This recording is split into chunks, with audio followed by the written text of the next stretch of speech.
Bonjour et bienvenue dans ce nouvel épisode. Aujourd'hui, on va parler de confinement, de l'IKEA du jardin, du Joy-Con Drift de la Switch de Nintendo, de toilettes et on fera un petit tour rapide des news du jour sur le web et les réseaux sociaux. Allez, c'est parti. Alors en confinement, comment calculer le rayon de 1 km autour de chez soi avec son iPhone ou d'ailleurs son Android ? En fait, c'est assez simple. Sur iPhone ou Android, vous pouvez passer par l'application Google Maps qui vous propose de créer sur une carte la zone, le périmètre des 1 km autour de chez vous. Sur iPhone, plus particulièrement, vous pouvez aussi utiliser l'application Rappel de votre iPhone qui vous permet de recevoir une notification dès lors que vous vous éloignez de cette zone des 1 km. Rendez-vous chez iPhonesoft qui vous explique tout. L'UFC Que Choisir poursuit Nintendo pour obsolescence programmée des manettes. D'après Que Choisir, en novembre dernier, 2019, plus de 5000 consommateurs se sont manifestés auprès de l'association en seulement 48 heures. Pourquoi ?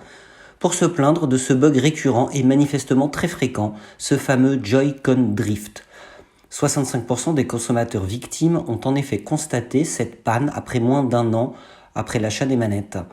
Précise l'association. Selon French Web, Philippe Lavoué, directeur général de Nintendo France, saisi par Que Choisir, s'est engagé à ce que Nintendo répare les manettes sans difficulté, même hors garantie.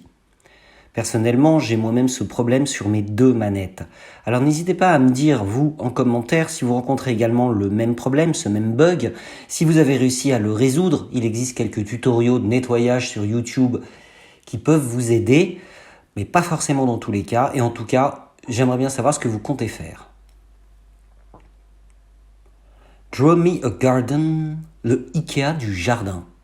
Cette jeune start-up de Blois est la seule en France à proposer une plateforme en ligne pour créer son jardin facilement. Grâce à Guillaume Gosse, paysagiste connu et reconnu du milieu. Vous pouvez ainsi recevoir un kit clé en main pour réaliser facilement votre jardin avec un budget tout à fait accessible. Par exemple, jusqu'à 1 400 € pour 200 mètres carrés. Alors tout se passe en ligne, il faut vous rendre sur dmag.fr. L'utilisateur se géolocalise, sélectionne le jardin aménagé, choisit le style d'ambiance du jardin qui lui plaît. Il peut également intégrer des aménagements déjà existants sur son terrain tels que des arbres, des allées, cabanons, potagers, etc. Enfin tout ce que vous pouvez voir apparaître dans un jardin. En quelques clics seulement, vous accédez en fait aux propositions 2D et 3D du jardin avec une vue à 1 an. Bah oui, il va évoluer votre jardin. Si le rendu du jardin convient au client, alors il recevra son kit de plantation pour réaliser lui-même son jardin, avec tous les végétaux, tous les outils nécessaires, un guide d'instruction, un patron de plantation grandeur nature, en carton biodégradable où sont indiqués les emplacements exacts des plantes. Il bénéficie aussi de conseils réguliers, adaptés à son jardin, tout au long de la première année, et pour évidemment prolonger ses conseils personnalisés avec un forfait de 8 € par mois à partir de la 2e année. Je trouve ce concept fort intéressant, extrêmement innovant. J'adore l'idée.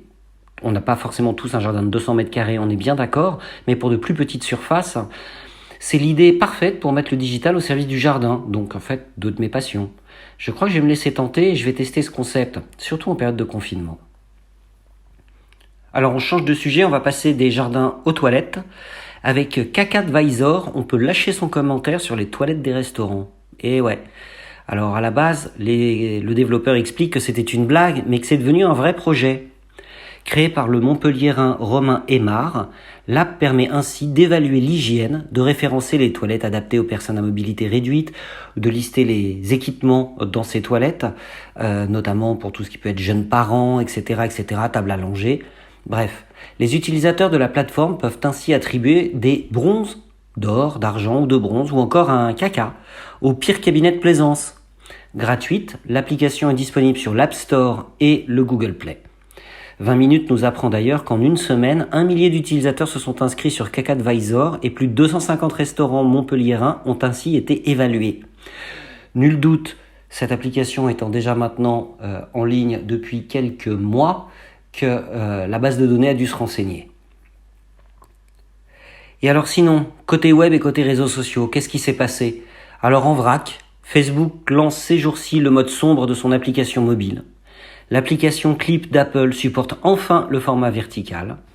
La RATP a décidé de racheter Mappy, précédemment détenu par Solocal, qui est l'éditeur des pages jaunes, pour intégrer de nouvelles fonctionnalités et des services pratiques pour accompagner ses voyageurs.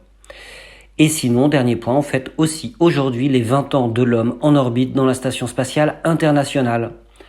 Voilà, c'est tout pour aujourd'hui. En cette période de confinement, je ne peux vous demander qu'une seule chose, c'est de prendre vos précautions, de prendre soin de vous, de prendre soin de vos proches, de rester loin de toute cette saloperie.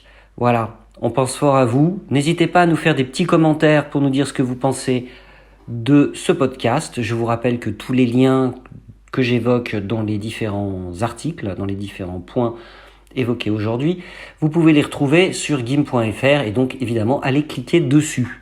Voilà, si vous appréciez ce podcast, eh bien faites-le moi savoir, les petits pouces, les petites étoiles, les petits cœurs, selon la plateforme et le service que vous utilisez pour m'écouter. Je vous rappelle que nous sommes disponibles aujourd'hui sur plus de 13 plateformes. Allez, je vous fais la liste. Encore Apple Podcast, Google Podcast, Spotify, Breaker, Castboy, Overcast, Pocket Cast, Podbean, Radio Public, Stitcher, Amazon Alexa et bien d'autres encore. J'en oublie. Bien sûr, j'oubliais Magellan. Nous sommes aussi présents sur Magellan. Je vous souhaite une très bonne journée et je vous donne rendez-vous très bientôt pour un nouvel épisode.